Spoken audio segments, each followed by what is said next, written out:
विद्यार्थी मित्रांनो, पाठीमागच्या तासाला आपण विभव म्हणजे काय, विद्युत घटाचं विभवांतर म्हणजे काय हे पाहिलं. त्याचप्रमाणे मुक्त इलेक्ट्रॉन म्हणजे काय याविषयी थोडीशी माहिती घेतलेली. आज आपण मुक्त इलेक्ट्रॉन, विद्युतधारा आणि तारेतून जाणारी विद्युतधारा याविषयी माहिती घेणार आहोत. आता पाठीमागच्या वेळेला आपण एसआय पद्धतीतलं विभवांतराचं एकक पाहिलं, व्होल्ट हे आहे. तर हे व्होल्ट नाव का दिलेले, तर अलेक्झांड्रो व्होल्टा या इटालियन शास्त्रज्ञानं सर्वप्रथम एक विद्युत घट तयार केला आणि म्हणून त्याच्या सन्मानार्थ विभवांतराच्या एककाला व्होल्ट असं नाव देण्यात आलेलं. आज पुस्तकामध्ये पान नंबर 32 वर व्होल्टाचा एक साधा विद्युत घट दाखवलेला आहे, तुम्ही तो पाहताय. त्याचप्रमाणे विभवांतराच्या अतिसूक्ष्म किमती व्होल्ट एककात व्यक्त केलेल्या आहेत. त्याचप्रमाणे मोठ्या किमती सुद्धा दिलेल्या आहेत.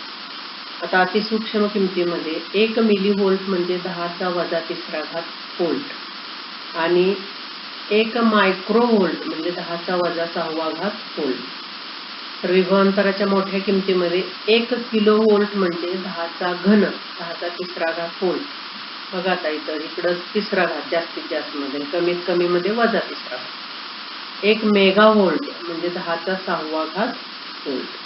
हे पण तुम्ही लक्षात ठेवायचं. आता मुक्त इलेक्ट्रॉन्स पाहताना आपण पाठीमागच्या स्लाइड मध्ये पाहिलं की जेव्हा मुक्त इलेक्ट्रॉन्स म्हणजे कुठल्याही वाहक तारेमध्ये प्रत्येक अणूजवळ एक किंवा एकापेक्षा अधिक इलेक्ट्रॉन्स असतात की जे त्या अणुकेंद्रकाशी अतिशय क्षीण म्हणजे कमी बलाने बांधलेले असतात. त्यांना मुक्त इलेक्ट्रॉन्स असं म्हणतात.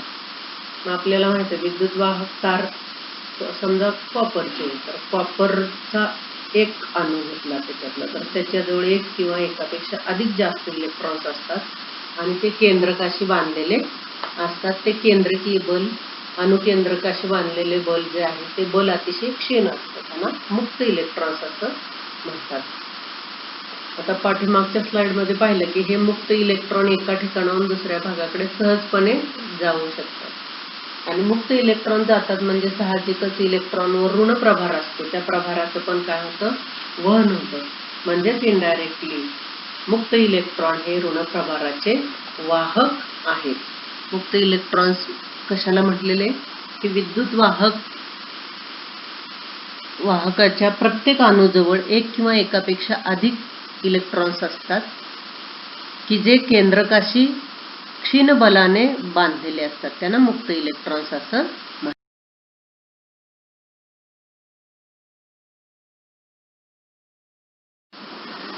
आता तारेतून जाणारी विद्युतधारा पाहिजे आपल्याला. आकृतीमध्ये 2 आकृत्या दाखवल्यात. तारेतील इलेक्ट्रॉन्सची यादृच्छिक गती अ मध्ये आणि ब मध्ये तारेच्या 2 टोकामध्ये विभवांतर निर्माण केल्यानंतर इलेक्ट्रॉन्सची गती. समजा आकृती अ प्रमाणे जर विद्युतवाहक तार विद्युत घटाला जोडली नाही, म्हणजे इथं फक्त ही विद्युतवाहक तार आहे पहिल्या आकृतीमध्ये, ती विद्युत घटाला म्हणजे सेलला जोडलेली नाही, तर तिच्यामध्ये जे मुक्त इलेक्ट्रॉन्स असतात ते सर्व दिशांनी असे मुक्तपणे फिरत असतात. कुठल्याही दिशाने, म्हणजे इकडे तिकडे खाली वर, म्हणजे सर्व दिशांनी ते इकडे तिकडे मुक्तपणे फिरत असतात. पण जर या तारेची ही दोन्ही टोकं, दुसऱ्या आकृतीत बघा, ही दोन्ही टोकं घटाला जोडलेली आहेत. घट आपल्याला माहिती आहे विद्युत घट, त्याचा धन आग्र आणि ऋण आग्र, त्यामुळे विभव निर्माण होतं.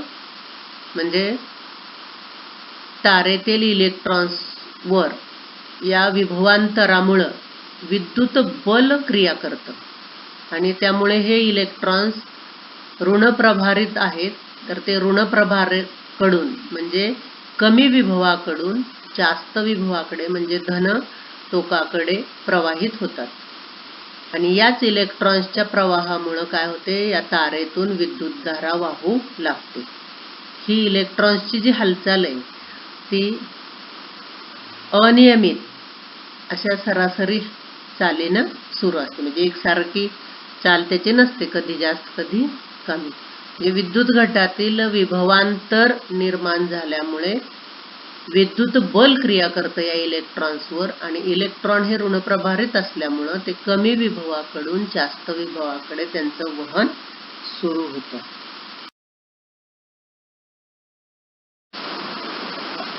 आता पहा, विद्युत धारा, त्याला इलेक्ट्रिक करंट असं आपण म्हणतो. विद्युत धारा म्हणजे काय, तर वाहकातून वाहणारा इलेक्ट्रॉन्सचा प्रवाह म्हणजे विद्युत धारा होईल. तुम्हाला एक मार्काला विचारते, विद्युत धारा म्हणजे काय, विद्युत धारेचं एकक लिहा, विद्युत धारेचं सूत्र लिहा. तर वाहकातून वाहणारा इलेक्ट्रॉन्सचा जो प्रवाह आहे या प्रवाहालाच विद्युत धारा असं म्हटलेलं आहे.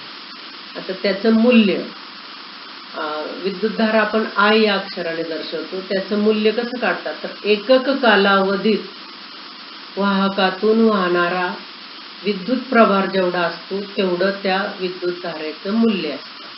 तर समजा Q हा वाहकाच्या काटछेदातून T कालावधीत वाहणारा जर विद्युत प्रवाह असेल, म्हणजे Q हा विद्युत प्रवाह, T हा कालावधी आणि I ही विद्युत धारा असेल, तर विद्युत धारा I बरोबर Q/T हे त्याचं मूल्य असतं. म्हणजे वाहकातून वाहणारा इलेक्ट्रॉन्सचा प्रवाह म्हणजे विद्युत धारा आहे. विद्युत धारा बरोबर Q/T. Q म्हणजे विद्युत प्रभार आणि T म्हणजे कालावधी. एकक कालावधीत वाहकातून वाहणाऱ्या विद्युत प्रभारा एवढं विद्युत धारेचं मूल्य असतं आणि म्हणून I बरोबर Q/T हे विद्युत धारेचं मूल्य. आता विद्युत प्रभाराचं SI पद्धतीतलं एकक आपण मागच्या तासाला पाहिलं ते कुलोम आहे. तर विद्युत धारेचं एकक अँपियर आहे. SI पद्धतीतलं विद्युत धारेचं एकक काय आहे, अँपियर आहे.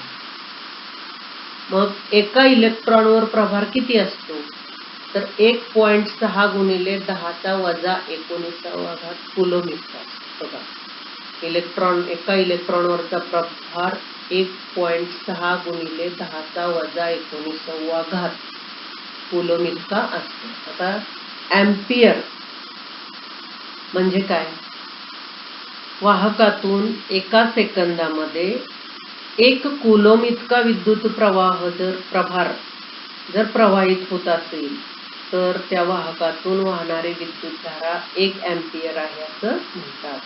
व्याख्या विचारतात अँपियर. काय व्याख्या आहे, वाहकातून एका सेकंदात 1 कुलोम इतका जर विद्युत प्रभार प्रवाहित होत असेल तर वाहकातून वाहणारी विद्युत धारा 1 अँपियर आहे असे म्हणतात. आणि म्हणून खाली सूत्र दिले, 1 अँपियर बरोबर 1 कुलोम/1 सेकंद. आता पहा, जसं आपण मगाशी विभवांतराची अतिसूक्ष्म किमती व्होल्ट या एककातल्या पाहिल्या, तसं विद्युत धारेच्या पण अतिसूक्ष्म परिमाणे कशी व्यक्त करतात बघा. 1 मिली अँपियर म्हणजे 10⁻³ अँपियर. 1 मिली अँपियर म्हणजे 10⁻³ अँपियर आणि 1 मायक्रो अँपियर म्हणजे 10⁻⁴ अँपियर. आता अँपियर हे नाव ज्या वैज्ञानिकांनी हे शोधून काढलंय त्यांच्या सन्मानार्थ दिले. कोण होते हे, तर फ्रेंच गणितज्ञ आणि वैज्ञानिक अँपियर, नावच त्यांचं अँपियर, यांनी विद्युत धारेवर आधारित प्रयोग केले आणि त्यांच्या या अलौकिक अशा कार्यामुळे आज आपण वाहक तारेतून वाहणारी विद्युत धारा मोजू शकतो. त्यांच्या या महान कार्याच्या सन्मानार्थ विद्युत धारेच्या एककात अँपियर हे नाव दिलेलं आहे. विद्यार्थी मित्रांनो,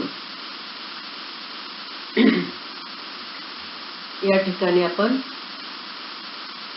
आज मुक्त इलेक्ट्रॉन्स म्हणजे काय, तारेतून जाणारी विद्युत धारा आणि विद्युत धारा म्हणजे काय, अँपियर म्हणजे काय हे पाहिलेलं आहे.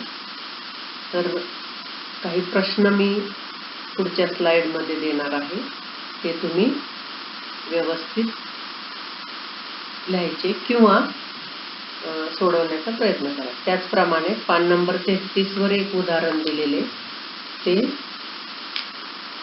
सोडवून घ्यायचे. पुढच्या तासाला आपण ओहमचा नियम पाहणार आहोत आणि विद्युत रोध म्हणजे काय ते पण पाहणार आहोत. आता काही प्रश्न जे आहेत ते तुम्हाला पुढच्या स्लाइडमध्ये न देता ओरली मी सांगते, तोंडी सांगते, ते तुम्ही लिहा.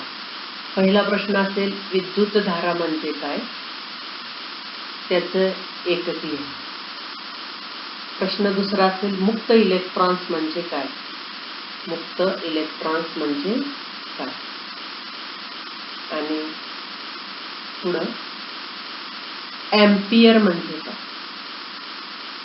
किंवा 1 एम्पियर म्हणजे काय, या प्रश्नांची तुम्ही उत्तरं लिहायची आहेत. थँक्यू.